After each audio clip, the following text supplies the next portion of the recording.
hit our record button. That's exactly what I wanted to hear. Well, good afternoon to you all and welcome. And firstly, before I get started, I'd like to say thank you very much. And the thank you is to you all for giving one of the most important and valuable commodities that we have, which is our time. And time that you're investing in coming along and maybe taking some new learning away with you, getting inspired by some of the words that James will be sharing with us, but just being involved in developing your mind, developing a different mindset, developing another way of looking at one of the most important things in business, which is obviously developing relationships and developing your business and opportunities. Before I get started and introduce you to James, what I'd just like to do is just give you a very brief overview of what the Alpha Group is, because you've all connected through the Alpha Group of the channels, and therefore just want to give you how it all connects in and why we run these Foresight lectures. The Alpha Group, amazingly enough, and I am blessed, I hasten to say here, celebrates this week its 10th year anniversary in business. Wonderful. Now, thank you, James. And it is wonderful because businesses these days don't survive that long unless they are giving something to their audience, to their customer base, and for us, to our membership base. Now, a lot of businesses struggle to get past the 3-year. And I think they say in the United Kingdom, around about 60% of businesses actually fail in the first 3 years. That increases obviously year on year when we get to businesses that actually last over 5 years. Businesses that get to 10 years, well, there's probably about a 70% fallout before they even get there. So I do have to say we're very proud to be one of the fastest growing peer-to-peer organizations in the world with 10 years of track record that we have in place now. Talking about a track record, one of the things that we give as a promise to our members is that we will double the value of their business if they work with us over a period of 2 to 3 years. Something that we have never failed to do in the last 10 years. Never have we failed to double the value of a business that stays with us and works with us for a period of 2 to 3 years. And again, another thing that we all hear, the whole team at the Alpha Group, head office, and all of my regional directors around the 27 countries that we're operating in are very, very proud of. Now, the Alpha Group are a peer-to-peer organization. And what that means is that we bring together entrepreneurs, business owners from a variety of industry sectors, and we work with them over a period of 6.5 hours, once a month, looking at some of the challenges of running a business. Because we know that running a business, running an SME business creates challenges, hourly, daily, weekly, monthly, annually. And as entrepreneurs, as business owners, we are faced with these decisions that we have to make. And part of what the Alpha Group does is helps them to explore these decisions, come up with alternative decisions before it costs them time and money. So we are a membership organization, and we invite these entrepreneurs to come and join us and work with us over that period of 2 to 3 years. If you would like more information about the Alpha Group and how we work, or even are interested in running one of our boards wherever you are in the world, if you drop us an email, we would be very happy to share some more information about the Alpha Group, what we do, how we do it, why we do it, and how you could potentially get involved in it if that's what you wanted to do. But today, it's all about James. Mm-hmm. And if I may, just give you a brief introduction to James Croswell. James is a director of Wilson Learning based down in South Africa. He has over 25 years of consultancy and facilitation experience in multicultural environments. And James has helped many major companies improve leadership, their sales, and individual effectiveness across a number of industry sectors. And believe it or not, 4 continents. You're still missing one, James. You need to get out there. Yeah. I'll do my best, Colin. I'll do my best. Fantastic. He is Wilson Learning's Worldwide Global Master Facilitator. What a title that is, being a global master facilitator, James. Must be very proud of yourself for that. Thank you. He's also what we call a Caterpillar Certified Facilitator, which gives him that credibility to be able to, I guess, control the room and get the best out of whatever it is that you're doing while facilitating a meeting. James works with individuals and organizations on implementing learning solutions that result in tangible performance. Not make it up, not theory, but actual stuff that you can tangibly touch and see and feel and make happen. Improvements for participants and organizations collectively, enabling them to achieve measurable superior results based on his interaction, his involvement, and part of their development. He does focus on running practical workshops that engage participants and ensuring maximum interaction and involvement, which I'm pretty sure you're going to experience today with James. Wonderful. So without any further ado, James, I'd love to hand over to you, and we are all waiting with bated breath to hear the words of wisdom that you're going to share with us today, James. Colin, thank you so much. Your kind words and your praise is falling on somebody who likes to look at things a little bit more modestly. But I to give everybody some indication, I've worked in 39 countries, as Colin said, 4 continents. I work largely with not only leaders of organizations, but I work with the people within those organizations. And I want to start from that premise. Leaders, I think in my viewpoint, it's so critical for a leader to be willing to be followed and not to demand to be or to lead by some form of enforcement. And a lot of the people that leave organizations don't leave because of financial reasons. Some do, of course, but a lot of them leave because of the person that is in their direct boss level.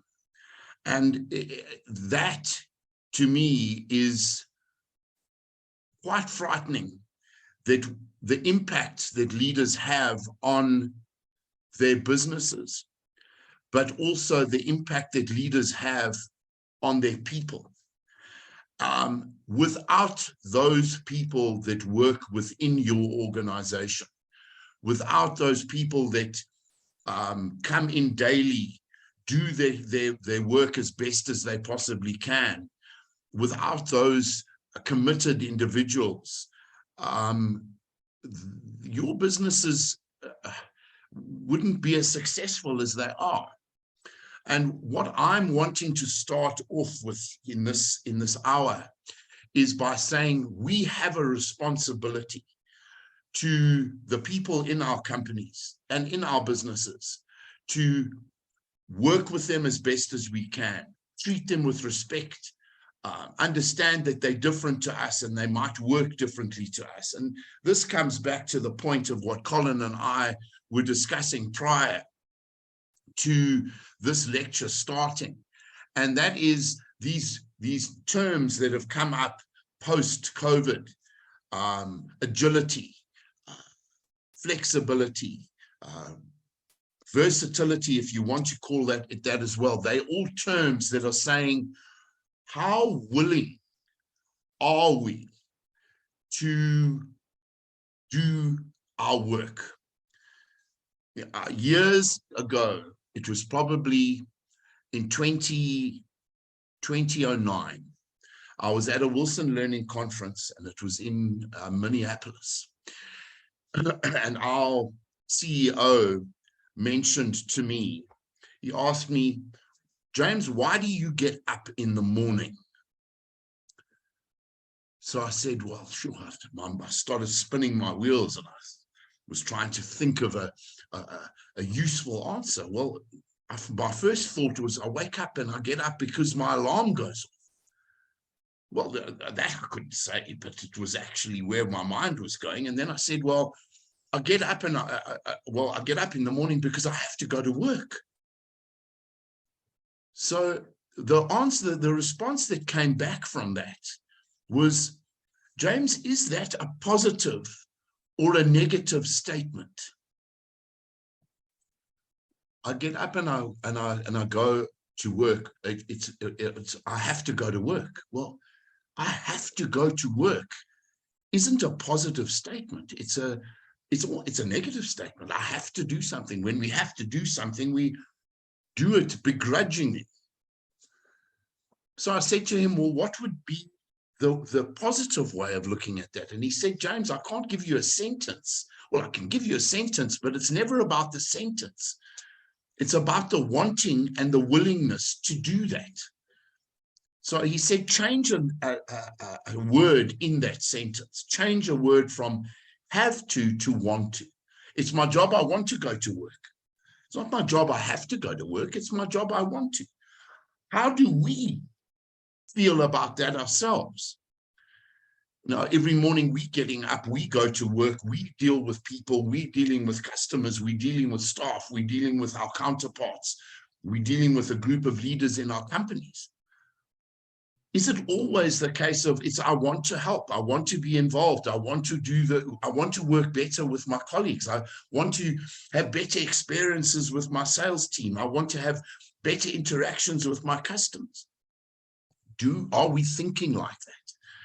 And today starts off with the mindset idea of what are we willing and able, or willing and wanting to do? Are we willing to adapt ourselves? Are we willing to be versatile?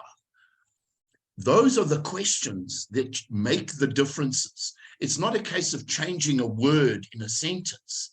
It's a case of saying, am I in the mindset of I am wanting to do better at what I do? I am wanting to help others in my business do better at what they do. I'm wanting to have better relationships with the people in my company, outside of my company, my customers, my family. So when we talk about resilience, when we talk about versatility, when we talk about adaptability, when we're talking about modifying our behavior, we're not talking about becoming a chameleon. We're not talking about being manipulative. We are talking about a genuine willingness to communicate more effectively with others by how we choose to do it by our own choice. We have more choices than we think because we have more choice. We have more choice. We have more control than we think. Don't allow ourselves, and this is where I'm wanting to get into versatility here. Don't allow ourselves to be clouded by, I'm in my comfort zone. I need to stay in my comfort zone to be able to work effectively. Of course, it's always nice to work with people that are similar to us. Colin and I were only having the discussion before everyone arrived. The world is multicultural, multi-gender, multi-raced. We aren't going to work with people that are all like us. And even the ones that we think are like us are sometimes also potentially difficult to deal with because they don't have the same way of looking at how we do our work. In my career and in my position in my business at Wilson Learning, I've got to stay pretty much abreast of the importance of what is valuable in the industries worldwide at the moment. 2 of the top 4 criteria for hiring somebody into a business at the moment, there are 2 elements to them. The one is how well we work with others. That is determined by how versatile we are willing to be. The other is how well we communicate. And communication links to how well we deal with others, which also links to versatility. And that links to how well we modify our behavior. Now, ladies and gentlemen, just after that outpour of a lot of the information that I am passionate about and what is important surrounding the idea of versatility, I have created a number of slides, and this is not going to be a PowerPoint presentation. I think the dealing with me directly is sometimes a lot nicer than having to read. You guys can all read the presentation as much as you would like. I would like to be involved in it with you, but I'm going to share my slide deck here with you guys, if you don't mind. If you just give me a second to get all of this up and running. Let me get that slideshow from the beginning. All right. I'm going to, when we're talking about versatility, one of the critical elements is social style. What a person's social style is. Now, this is not a work skill. This is a life skill. And we want to be stronger in the way that we interact with others in a total environment. The engine, if you want to call it that, for success. Let me just go back a slide or two. We're looking at business of versatility, identifying styles, reflect on styles, expectations, and modifying your behavior. Obviously, we're going to touch on each of these relatively briefly, but I'm going to highlight the importance of them as we go. We want to increase our effectiveness. We want to become greater in our productivity by being more versatile in the way we deal with others. And by being more versatile, let me go back, ladies and gentlemen, let me go back. I want to say, by the choice we make to have the mindset that we want to work better with others, we want to be able to communicate better with others, we want to work better as a team, we want to be as a leader, we want to be part of the company's team, we will get better business results. But it starts with the mindset. It doesn't start with the idea of, I know how to be versatile. It starts with the mindset of, I'm wanting to be more versatile. I want to work better with others.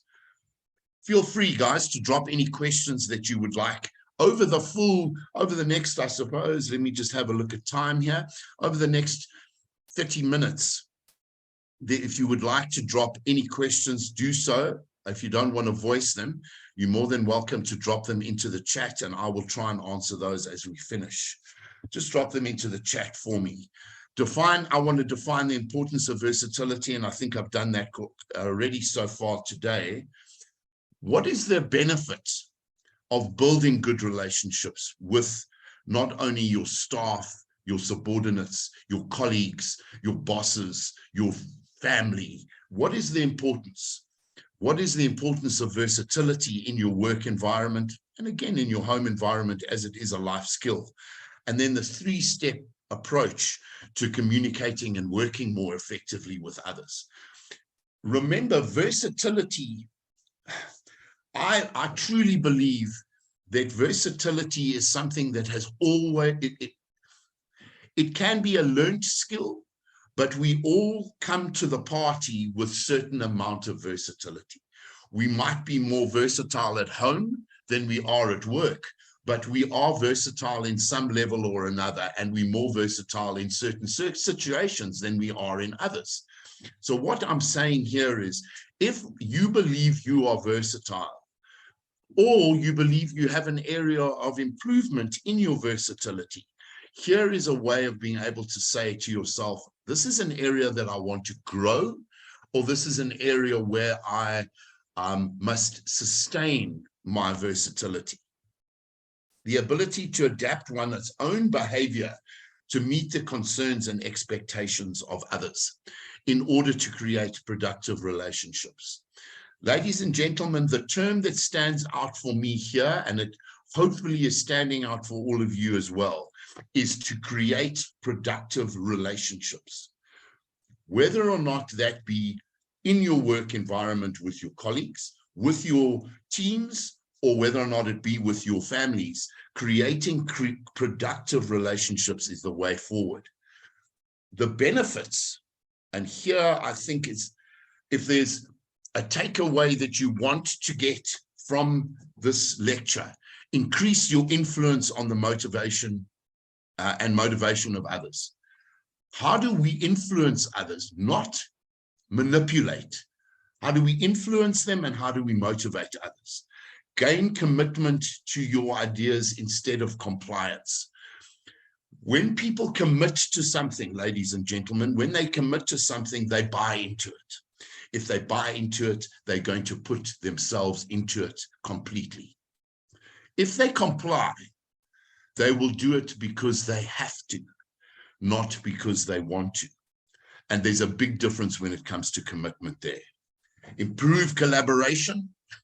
Every organization around the world is talking about how do we best collaborate between ourselves within our businesses and externally to our customers. Increase your effectiveness and productivity. I cannot say with a straight face, there's an organization that doesn't want to be more productive. Everybody wants to be more productive, and productivity doesn't only mean output. It means how are we satisfied in the work that we do? Performance with fulfillment. So we can be performing as well as we like. Are we fulfilled in what we do? And I think versatility plays a massive role in how fulfilled we are in the work that we do. We need to identify the different working styles that are out there. We need to reflect on those styles. So what does the style need from me?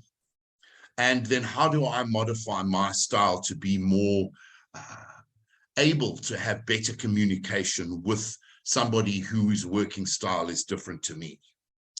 I'm going to show you something here. Where it comes to social style, there's some premises that I want to highlight. And those premises are these. We are creatures of habit. So if we have fallen into bad habits, we need to reflect. Here are some things that I do that are counterproductive to me being an effective communicator or being versatile. People are different. And we make judgments on other people's habits, not on them as how they work. We judge them by what they look like, what they do, what they wear. None of those things hamper them in their performance. So judgments is something human beings are very good at, as well as making assumptions. And those can be the biggest stumbling blocks of all when it comes to communication. Focusing only on behavior allows us to avoid pitfalls of judgments and assumptions. Focus on people's behavior, not who they are, what they look like. Just an idea of direct observations and indirect observations. Things that you can pick up are on the external. Things on the internal are a little bit more difficult to identify. The more you know somebody, the more you know the internals. The less you know somebody, the more we focus on the externals to get a clear idea of what that person's behavior premises are about. What I'd like you to do is 2 dimensions in social style. There's assertiveness and there's responsiveness. Assertiveness is the way a person is perceived to attempting to influence the thoughts and actions of others. And responsiveness is the way a person is perceived to express feelings while related to others. So one is the thoughts and actions. What do we do? And the other is how we, I suppose, express our feelings. And that is what we need to look at as a starting point, if you want to call it the matrix that we're going to look at. Ask assertiveness and tell assertive, or tell, when it comes to assertiveness, there's ask and tell. There's an approach, statements, questions, pace, interruptions, body position, volume, and eye contact. So to identify others working assertiveness, are they ask directed? So they're indirect, conditional, they ask more questions, they are slower paced. There are fewer interruptions. They lean back when they interact with you. They are quieter in volume, and their eye contact is less direct. Where tell-directed, they have a direct approach. They're declarative in statements. They have fewer questions. They're faster paced. They interrupt and they want to get answers. They lean forward when they talk to you. They are louder and they are more direct. So your assertiveness is how you come across your assertiveness. Your decisions, here I left that till last, they respond quickly to make decisions, where ask directed takes some time. The other is responsiveness, and responsiveness falls into the task or people related environments. So you will see focus, when it's task, they focus on facts, they focus on, there's a lot more to fewer close body movements, they're consistent, they share their view, there are fewer facial expressions, their decision-making relies on logic, where people-related individuals focus on relationships first. Their gestures are broad and open. They are varied in tone. They show many feelings. Their facial expressions are more than others, and their decision-making relies on intuition and the help of others. If you cross those two dimensions, ladies and gentlemen, you get something that's called the social styles matrix. There are analyticals, drivers, amiables, and expressives. Drivers are tell-directed, expressives are tell-directed. Drivers are task-focused, expressives are people-focused. Analytical individuals are more directed towards task, and the amiable is more directed towards people, but they are ask-assertive. What does that all mean? In the greater spectrum of things, what does that all mean? Well, what we're trying to point out here is there are 4 clusters of the way people prefer to work. That, I don't want to say to you, is categorizing them as those kind of people. I don't want us to look at it as that.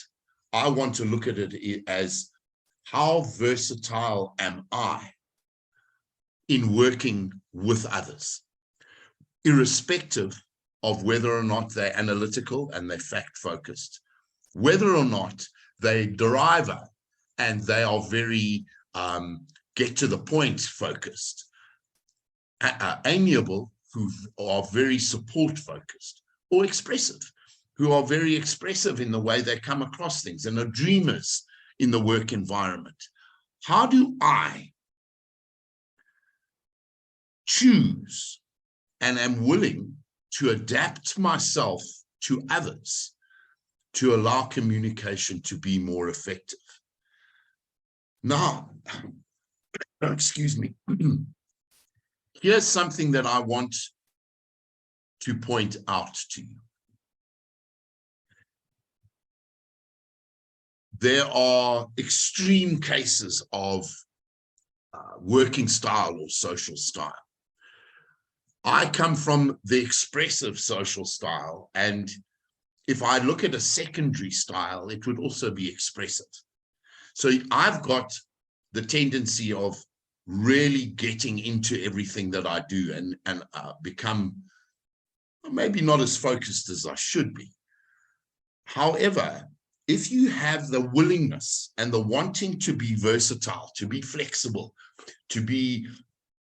to modify your behavior to others. Now here on this webinar, you've got, that's 5, 10, 15, 20 plus people, 20 plus people here that are all different in the way that, where they come from, how they work, all of those elements, they are all different. I have to adapt myself as well as I can to accommodate, without knowing your styles, to accommodate you by the way that I interact with you.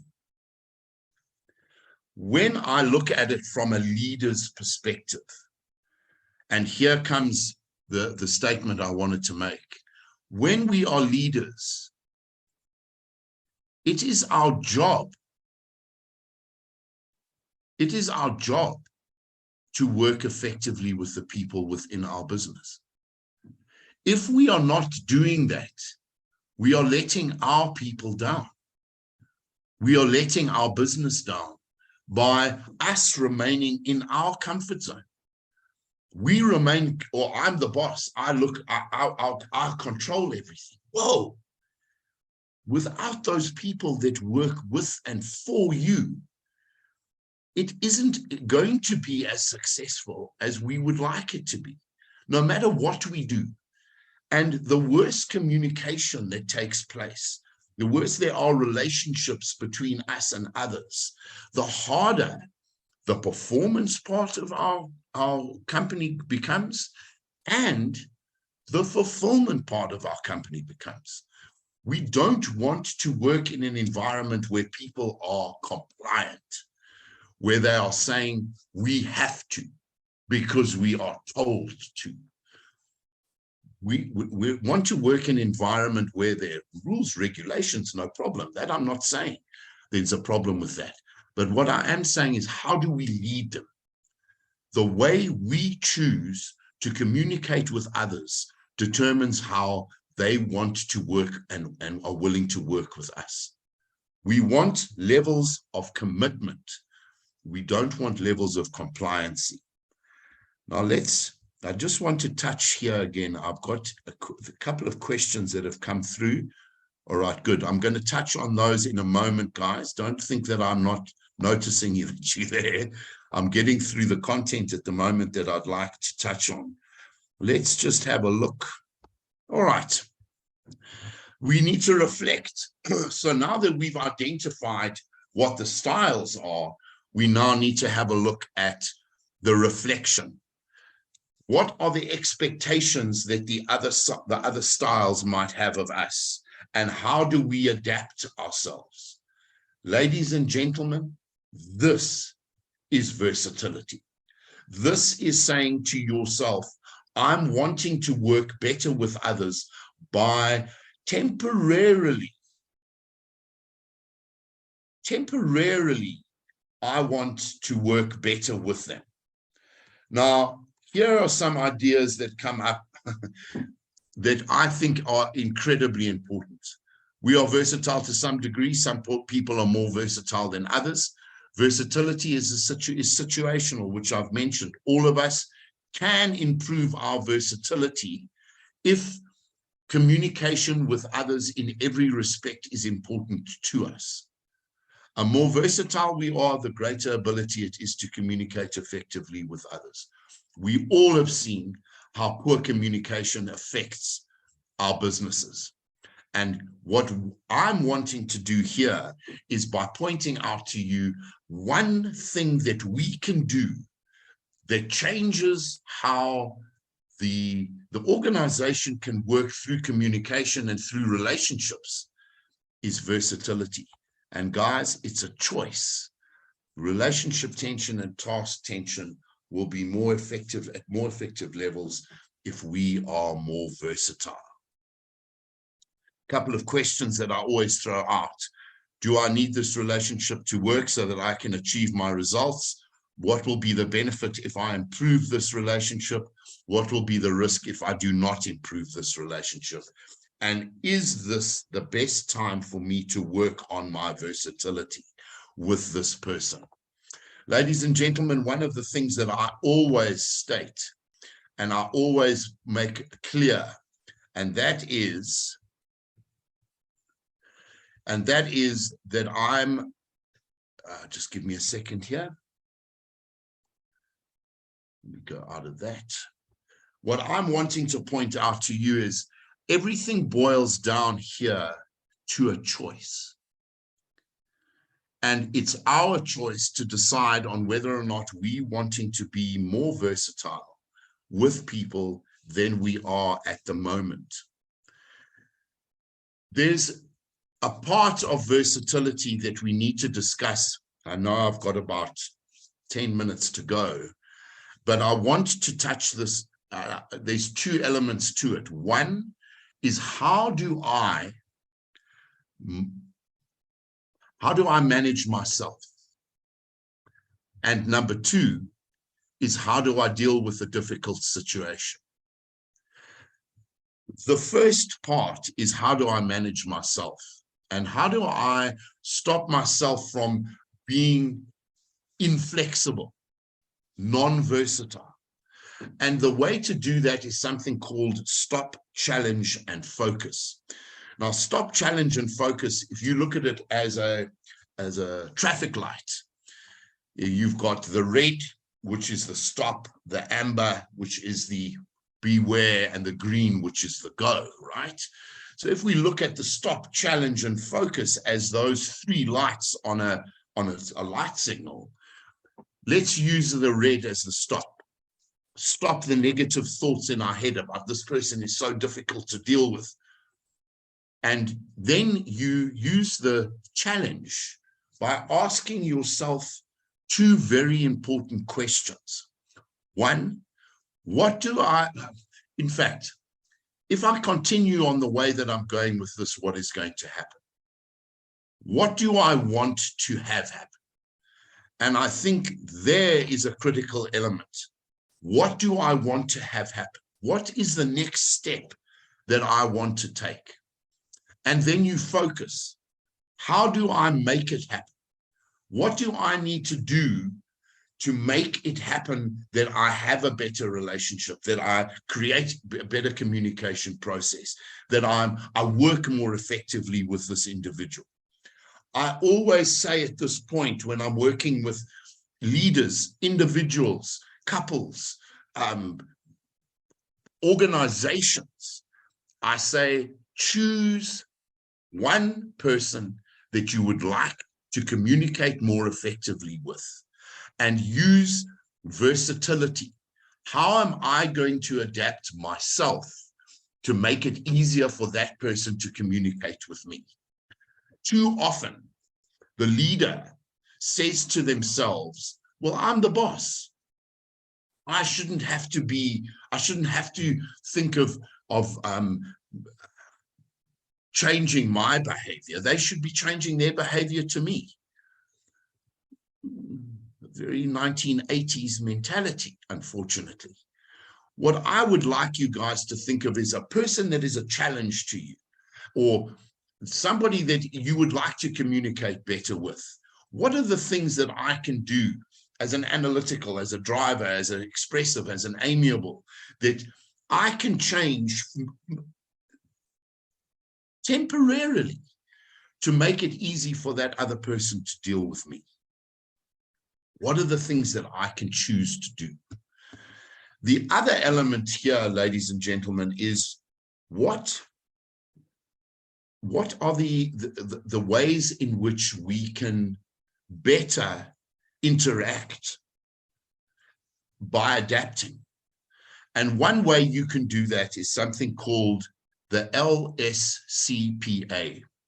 And I'm actually going to share screen with you now again. Let me just have a look here. Where am I? There. All right. Let me open up that screen quickly. Okay. Let me just get back to, there we go. Excuse me, guys. I just need to get through I just pressed the wrong button there. I want us to go and look at LSCPA as a tool in being able to help us with, here we go. The solution to fight behavior is the LSCPA. Listen for details and facts and feelings. Share empathy. So validate the other person's feelings. Let them know that you are aware of how they feel and that you empathize with the reason why they feel the way they do. That's addressing the tension. Then clarify. what the real problem is. And that is the only way you can do that is by asking questions. But you know what, guys? We aren't able to ask those questions if the other person isn't comfortable in dealing with us. If they aren't comfortable dealing with us, we have to go back, re-listen, re-share with them until they're comfortable to open up and give them that, give us that information that we need, what the real issue is. Then problem solve. Now here is another incredibly important part of the LSCPA process, probably one of the most critical. They're all important, but here's one where you work together. This is not problem solving and then giving a solution. This is problem solving with the other party. And finally, action. The knockout factor. What do we do? What are the roles and responsibilities in solving that problem? So the fight behavior that is dealt with LSCPA. The flight behavior is dealt with very similarly, but just reversing the listen and the share from LSCPA to share and listen under the SLCPA. Share your observations, listen for information, find out the real problem, join together and come out with a problem to solve the problem, and then ask for action. What do we do? Now, guys, I'm just going to, before I go any further, I'm just going to have a look. The LSCPA approach can be useful in sales. Well, I cannot agree with you more. The LSCPA process not only can be used in sales, but look at it on an internal basis. When we're dealing with somebody we're battling with in our work environment, how do we better deal with them other than conflict? You know, conflict can be very productive if it isn't an argument. We can have a disagreement without it becoming unpleasant. And the LSCPA helps us with that. The LSCPA also deals with objections. So whether or not, and your point about the LSCPA approach being good in sales is a very powerful tool in sales when customers object. But it works the same way, ladies and gentlemen, when colleagues object, when subordinates object, when bosses object. So it's all very powerful. In board meetings, very much so. You know, all of your statements that have been made so far that I'm having a look at here in the chat are very important. And I think it's important that we look at what these are, help people and organizations improve. We're wanting individuals here to improve how they interact with others. We as business owners, we as business leaders, we as leaders of teams and companies, we have the responsibility. We have the responsibility to be more communicative, more versatile,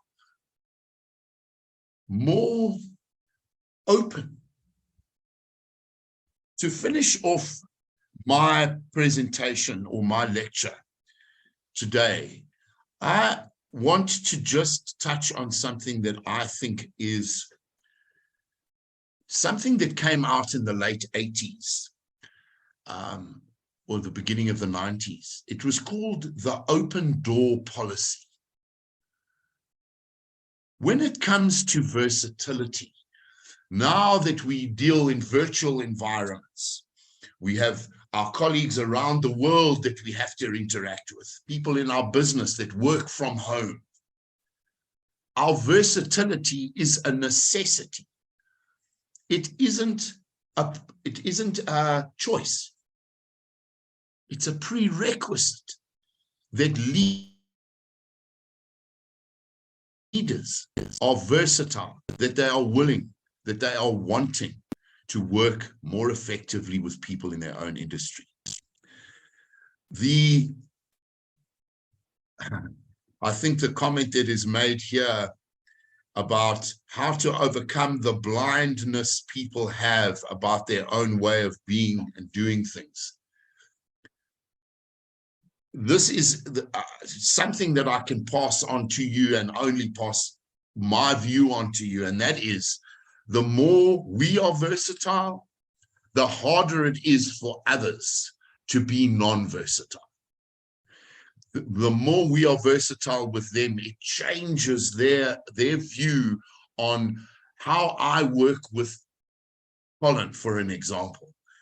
If I see Colin as being a difficult person to work with, if Colin continuously tries to be versatile with me, I can no longer say he's difficult to deal with. I'm the one that's putting up the barrier. And the more Colin works with me and trying to make it easier to communicate with me and interact with me, the harder it is for me to stay entrenched, for me to dig in and say it's difficult to deal with him, it's difficult to deal with him. So again, ladies and gentlemen, this boils back to us, our choice, us as leaders in the organization. What are we going to choose to do? Where do we want to be perceived in our business to be versatile, communicative, open, free? Don't have an open door policy and have a closed door. Always allow yourselves to be open to communicate, to interact, and to be versatile with the people that work with and for you. I think where I am at this point is, guys, my next statement is this: the realization and the reflection of all of you are the critical parts now. What do you take from this? What do you choose to do with it? Don't sit with me for an hour with a wonderful organization like you are and not do anything with it. What is the choice that you're going to, what action are you going to take now moving forward? Guys, thank you all. Wonderful experience. An hour is way too short, but it is nice and impactful, gives a great injection of energy and a great injection of information. It's been an absolute pleasure sitting with all of you. Thank you for your time. That is the commodity that is so important, as Colin mentioned earlier. Thank you all. Colin, I think it's going to be back to you, sir. Wonderful. James, thank you very much indeed. I have to say, I've listened to a lot of Foresight lectures, and this is so inspiring and informational. And, you know, sometimes we sit back and we think we know all about relationships and how to build them and how to work on them. But there's always something new to be taken from every opportunity to learn. So, James, thank you very much for sharing your experience. And my your absolute pleasure, Colin. My absolute pleasure. I'm just going to check, James, to see if there's any more questions at the bottom here. Many thanks. Please go ahead. Happy, blah, blah, blah. Truthful, truly insightful and jam-packed with nuggets of wisdom, many of which and will be applied ASAP. Much blessings from Livingston. Thank you very much, Livingston. Wonderful comments coming here. Thank you, James. Thank you, James. You have reinforced my belief that the key to improvement is to foster personal responsibility and self-awareness. Steve, amazing comments. Thank you very much for that.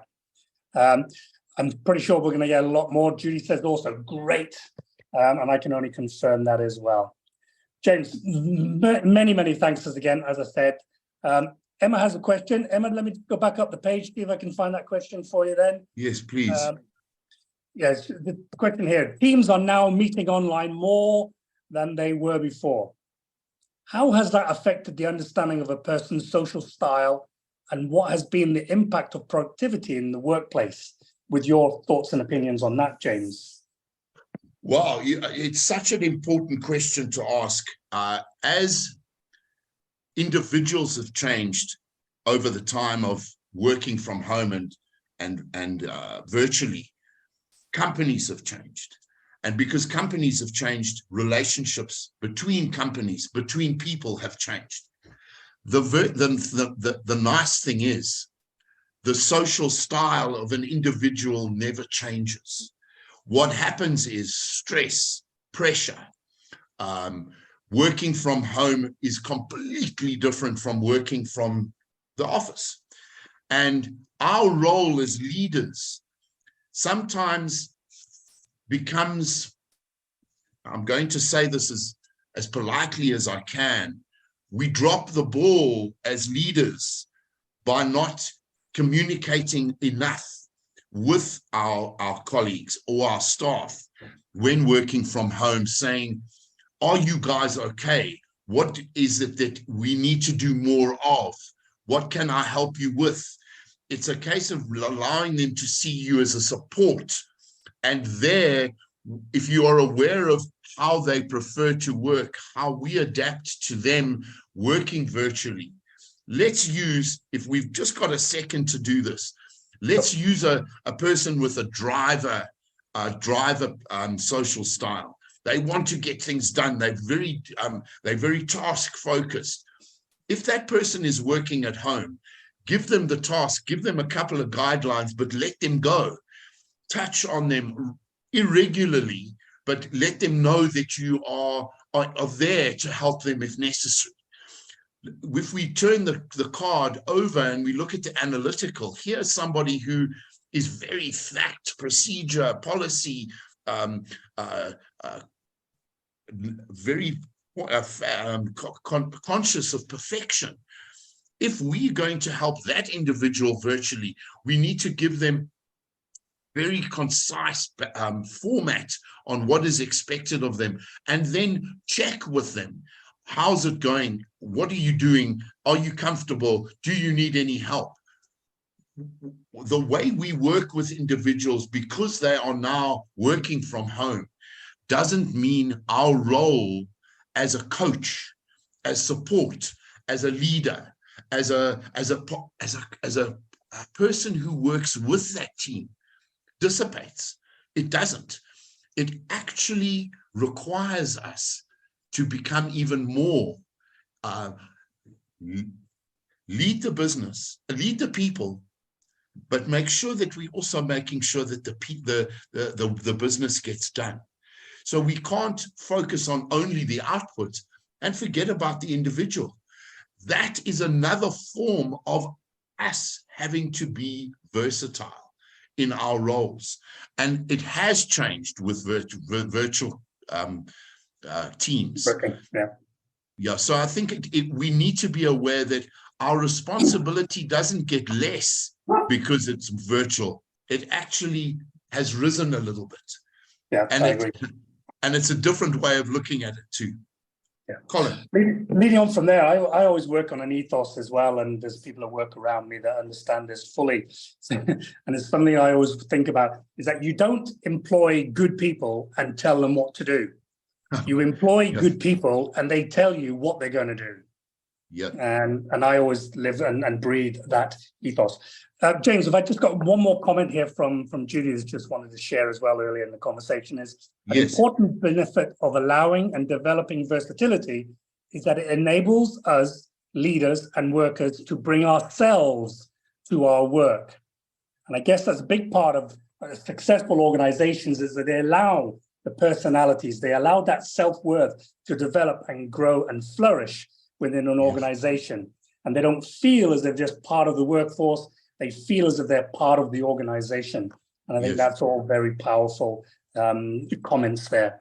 So again, thank you very much, James. An incredible lecture today. I'm just going to double check at the bottom. Yeah, Joanne says here, showing some vulnerability. Absolutely. We don't know it all. Was I saying? You only know what you know and you don't know what you don't know. So ask. So wonderful. I could go on. There's lots of wonderful comments coming through here. But conscious of the time, we're just coming up for the hour. So again, thank you, James. It's always a pleasure. Ladies and gentlemen, if you